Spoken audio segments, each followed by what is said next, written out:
Mapagpalang araw po sa ating lahat mga kakalingap. Kung bago ka pa lamang sa aking channel baka pwede paki-subscribe, like, share. At huwag kalimutan suportahan ang ama ng ating kalingap na si Val Santos Matubang. Kamustahin naman po natin ang bahay ni Dara, na malapit na matapos.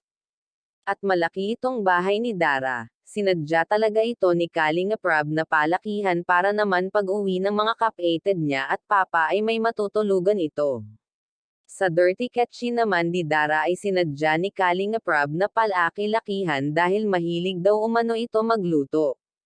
Kaya pinapabilis ni Kalinga Prab ang bahay ni Dara para daw di abutan ng Pasko makauwi na ang mga kapatid nito at papa.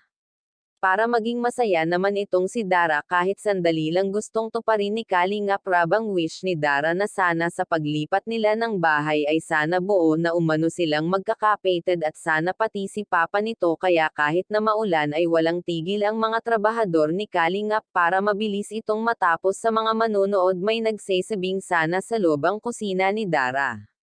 Sana lagyan ng stevie. So Kalingap po ang magdedesisyon mga kakalingap kung ano ang plano para sa bahay ni Dara. Syempre mga kakalingap ilalagay ni Kalingap sa safety ang bahay ni Dara di tulad ng bahay nila dati na walang kasiguraduhan.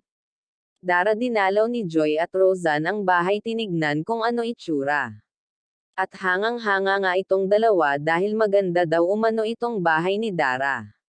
At masaya itong dalawa para kay Dara. Labis naman ang tuwa nitong si Dara sa pagdalaw ni Joy at Roseanne kaya nagpapasalamat si Dara sa mga nagbibigay sa kanya ng pera at sa mga sponsor nilang magkapatid at sa walang sawang nagbibigay sa kanila. Lola ni Dara naiyak dahil masaya daw siya sa mga biyayang binibigay sa magkapatid ni Kuya Rab at Lola. Medyo binge na ito mga kakalingap kaya mapapansin nyo sa video ni Kalingap medyo pasiga itong magsalita mga kakalingap. Sana po wag kayo magsawang manood ng aking video. Maraming salamat po hanggang sa susunod naman po. Diyos mabalos.